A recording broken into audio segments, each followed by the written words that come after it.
জনতা আমরা আজকে এখানে কিসের জন্য এই রমজান মাসে রোজা রাখার পরেও সমবেত হয়েছে আমরা সকলে জানি। আমরা মুসলমান, আমাদের মুসলমান ভাইরা ফিলিস্তিনে এই রোজার দিনে তারা সেখানে নিহত হবে, শাহাদাত বরণ করবে, এটা আমরা সহ্য করতে পারি না। এজন্য আমরা আজকে সারা বিশ্বের গণমাধ্যমকে জানিয়ে দিতে চাই, আমরা বাংলাদেশ থেকে এই প্রতিবাদ জানাইতে চাই, ইসরায়েলের হায়না যত শক্তিশালী হোক, মুমিনের ঈমানের কাছে ওদের 4 পয়সার দাম নাই। এই জন্য মক্কা বিজয় হয়েছিল, মক্কা বিজয়ের আগে যেই চুক্তি হয়েছিল সেই চুক্তি কাফেররা ভঙ্গ করেছিল। ভঙ্গ করার কারণে তারা পরাজিত হয়েছে, মক্কা বিজয় হয়েছে, মুসলমানদের হাতে রাষ্ট্র এসেছে। ঠিক তেমনি ভাবে এই যুদ্ধবিরতির মধ্যে যারা এই যুদ্ধ অপরাধী করেছে, এই আল্লাহ মুসলমানরাই বিজয় হবে ইনশাআল্লাহ। সম্মানিত হাজিরিন, এ পর্যায়ে বার্তা কেন্দ্র জামে মসজিদের সম্মানিত খতিব হযরতুল আল্লাহ হযরত মাওলানা ফখরুল ইসলাম সাহেব সংক্ষিপ্ত বক্তৃতা দিবেন। সম্মানিত হাজিরিন, আমাদের এখন বক্তৃতার সময় নয়। আমরা এখন যখন আমরা সুখে শান্তিতে রমজানের রোজা রাখি, ঠিক তখন আমাদের মুসলমান ভাই বোনদের সামনে ইফতারের ব্যবস্থা নাই, তারা সাহারি ছাড়াই রোজা রাখছে। যখন আমরা টাইলস করা মসজিদে সিজদা দেই, যখন আমরা যাই নামাজে দাঁড়িয়ে নামাজ আদায় করছি, ঠিক তখন আমাদের ফিলিস্তিনি মুসলমান ভাই বোনেরা তারা নামাজে দাঁড়ানোর মসজিদ পর্যন্ত, তারা যদি শুধুমাত্র প্রতিবাদ আর রাস্তায় মিছিল নিয়ে পর্যন্ত এ পর্যন্তই যদি সীমাবদ্ধ থাকি, তাহলে মুসলমান হিসেবে আমাদের এখানেই দায়বদ্ধতা শেষ হয়ে যায় না। সম্মানিত হাজিরিন, গোটা পৃথিবীতে এখন গ্রোথ পক্ষ হলো 2টা, একটা হলো জালিমের পক্ষ, আরেকটি হলো মাজলুমের পক্ষ। একটি হলো শাসিতের পক্ষ, আরেকটি হলো শোষিতের পক্ষ। আজ গোটা পৃথিবীতে যদি আমরা তাকায় দেখি, তাহলে দেখতে পাবো জালিম সমস্ত বিবরণী, কোথাও কোরআন অবমাননার জন্য মিছিল করছি, কোথাও আমাদের নবীর কটূক্তির জন্য প্রতিবাদ করছি, আবার কোথাও আমাদের মুসলমান ভাই বোনদেরকে নির্যাতনের জন্য প্রতিবাদ করছি। এই অবস্থায় আমরা শুধুমাত্র প্রতিবাদ এখানেই যদি সীমাবদ্ধ থাকি, তাহলে দিন দিন আমাদেরকে নির্যাতনের, আমাদেরকে লাঞ্ছনা বঞ্চনার শিকার হতে হবে।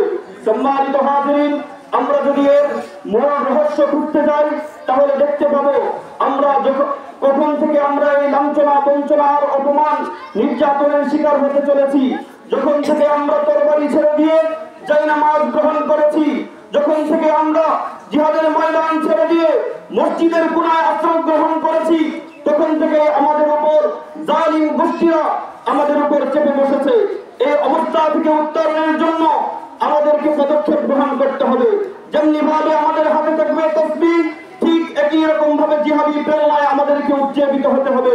শুধুমাত্র রাস্তায় প্রতিবাদ আর মিছিল মিটিং এর মাধ্যমে যেন সীমাবদ্ধ না থাকে। পৃথিবীর শেষ পর্যায়ে কিয়ামত সন্নিকটে আমাদেরকে ইমাম মাহদী আলাইহিস সালামের জন্য, ইমাম মাহদী আলাইহিস সালামের ব্যানারের পিছনে যেন থাকতে পারি, আমাদেরকে ওই রকম প্রস্তুতি গ্রহণ করতে হবে। কুফফার শক্তি, সমস্ত কুফফার শক্তি ঐক্যবদ্ধ হয়েছে, তারা দাজ্জালের জন্য অপেক্ষা করছে। আর আমরা মুসলমান আফসোস, আমরা এখন ইমাম মাহদী আলাইহিস সালামের জন্য, তার অনুসারী হওয়ার জন্য প্রস্তুতি গ্রহণ করতে পারছি না। গাজায় মুসলমানদের নির্যাতনের শিকার হচ্ছে। এই অবস্থার মধ্যে শুধুমাত্র আমরা মিছিল মিটিং কিংবা প্রতিবাদের মধ্যে সীমাবদ্ধ না থেকে বরং আমাদেরকে চিরস্থায়ী কার্যকরী পদক্ষেপ গ্রহণ করতে হবে। একজন মুসলমান হিসেবে শুধুমাত্র আয়সী জীবনযাপন করে প্রতিবাদের মধ্যে সীমাবদ্ধ না থেকে আমরা যেন নিজেদেরকে তৈরি করতে পারি ইমাম মাহদী আলাইহিস সালামের অনুসারী হিসেবে আল্লাহ তাআলা আমাদের সকলকে কবুল করুন পড়ে আমিন। نحمده ونصلي على رسوله الكريم أما بعد أعوذ بالله من الشيطان الرجيم بسم الله الرحمن الرحيم فقل جاء الحق وزهق الباطل إن الباطل كان زهوقا সম্মানিত মুসলিম কেরাম, আমরা আজকে এখানে সমবেত হয়েছি কি কারণে সেটা আমাদের জানার বাকি নাই।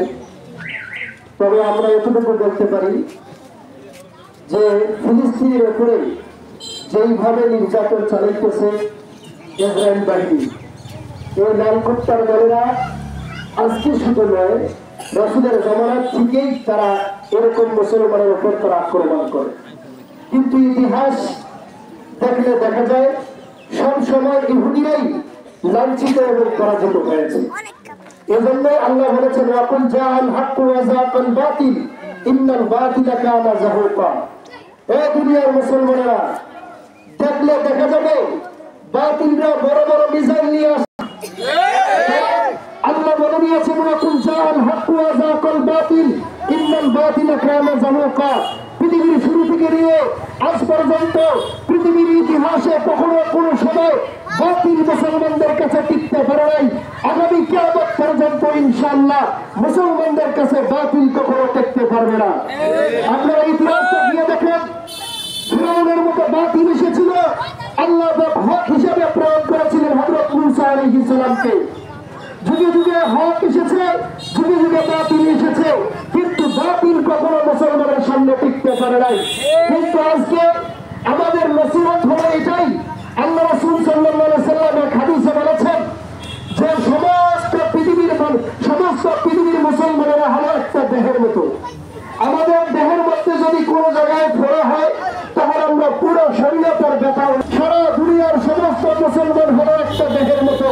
কত পৃথিবীর যেই মানচিত্রে, পৃথিবীর যেই ভূখণ্ডে একজন মুসলমানের উপর আক্রমণ হবে, সারা পৃথিবীর মুসলমানদের গায়ে আগুন জ্বলতে হবে। চলে তাইলে মনে করবা তুমি মুসলমান হওয়া সত্ত্বেও তোমার ভেতরে মুসলমানের রক্ত না, তোমার ভেতরে মুনাফিকের রক্ত আছে। এই জন্য আল্লাহ রাসূল আরেক হাদিসে বলেন আল কুফরু মিল্লাতুন ওয়াহিদা, সমস্ত কাফের শক্তিগুলো হলো এক। তারা গণতন্ত্র কর আর যে তন্ত্রই কর না কেন, সমস্ত কুফরি শক্তিগুলো হলো তারা এক। তারা আল্লাহ রাসূল এক হাদিসে বলেন কিয়ামতের শেষে, কিয়ামতের আগে দেখবেন কাফিররা সবাই এক হয়ে খানা যখন তৈরি হয়, যখন মানুষকে খাওয়ার জন্য আহ্বান করা হয়, শেষ জমানায় মুসলমানদেরকে এইভাবে খাওয়ার জন্য সারা দুনিয়ার কাফের মুশরিকরা এক হয়ে শুধু ডাকতে থাকবে, আসো মুসলমানকে খেয়ে ফেলি, আসো মুসলমানকে খেয়ে ফেলি। তার নমুনা বর্তমান সমাজে চলছে। এই জন্য রাসূল করিম সাল্লাল্লাহু আলাইহি ওয়াসাল্লাম বুখারী শরীফের এক হাদিসে বলেছেন তারা তুমুল জিহাদ, হে মুসলমানেরা তোমরা যদি জিহাদ ছেড়ে দাও তাহলে কাফের মুশরিক বেঈমানেরা তোমাদের উপরে ঝাঁপিয়ে পড়বে। এই জন্য আমাদেরকে আবার ফিরে আসতে হবে আল্লাহর দেওয়া বিধান জিহাদের মধ্যে। যতক্ষণ পর্যন্ত আমরা জিহাদে ফিরে না আসবো ততক্ষণ পর্যন্ত আমরা কাফের মুশরিকদের কাছে লাঞ্ছিত হতেই থাকবো। যতক্ষণ পর্যন্ত আমরা আল্লাহর বিধানকে আঁকড়িয়ে না ধরবো ততক্ষণ পর্যন্ত গণতন্ত্র কুফরি মতবাদ গুরু এই কাফের মুশরিক গুরু আমাদের উপর নির্যাতন চালাতে থাকবে। এই জন্য আমাদেরকে জিহাদের তামান্নায়, জিহাদের স্পৃহায় জেগে উঠতে হবে, যাতে করে পৃথিবীর কোন কাফের আর আমাদের কোনো ক্ষতি করতে না পারে। এই জন্য আমরা সবাই প্রস্তুতি নিব আগামী জিহাদের জন্য। জঙ্গে হিন্দ আছে, ইমাম মাহদী আসবেন, ইমাম মাহদীর সঙ্গে আমরা থাকবো এবং কাফের মুশরিকদের সঙ্গে আমরা লড়াই করব। নাসরুম মিনাল্লাহি ওয়া ফাতহুন করিম। أما بعد فقد قال الله تعالى ادخلوا في السلم كافة وقال النبي صلى الله عليه وسلم المسلم أخو المسلم। সম্মানিত সুধী, আমরা এখানে একত্রিত হয়েছি আমাদের মুসলমান ভাইয়েরা সারা বিশ্বের মধ্যে যেভাবে নিষ্পেষিত নির্যাতিত হচ্ছে তার প্রতিবাদে। বিশেষ করে ফিলিস্তিনের মুসলমানরা যেভাবে মার খাচ্ছে, ছোট্ট ছোট্ট বাচ্চাদেরকে তারা শহীদ করে দিচ্ছে, কিন্তু আমরা মুসলমানরা এখনো ঘুমিয়ে আছি। অথচ আল্লাহর নবী সাল্লাল্লাহু আলাইহি ওয়াসাল্লাম বলেন আল মুসলিম আখুল মুসলিম, মুসলমান হলো মুসলমানের ভাই। এক মুসলমান যদি কষ্ট পায়, এক মুসলমান যদি বিপদগ্রস্ত হয়, অপর মুসলমান কখনো ঘরে বসে থাকতে পারে না, অপর মুসলমান কখনো ভালো থাকতে পারে না। কিন্তু দুঃখের বিষয় হচ্ছে সারা বিশ্বের মুসলমানরা এখনো জানি কেন নাকে তেল দিয়ে ঘুমাচ্ছে, তার মুসলমান ভাই মার খাচ্ছে, ছোট্ট ছোট্ট বাচ্চারা শহীদ হচ্ছে। মুসলমানের কাছে দাবি একটাই থাকবে, ও মুসলমান জাগো, ও মুসলমান জাগ্রত হও, ও মুসলমান তোমার যা আছে তাই নিয়ে আল্লাহর রাস্তায় বের হয়ে যাও, আল্লাহর রাস্তায় জিহাদে বের হয়ে যাও। আল্লাহ রাব্বুল আলামিন তো বলেন জাআল হক ওয়া যাহাকাল বাতিল। ও মুসলমান তুমি বের হবা, নাসরুম মিনাল্লাহি ওয়া ফাতহুন করিব। তুমি যখনই বের হইবা আল্লাহর সাহায্য তোমার সাথে থাকবে।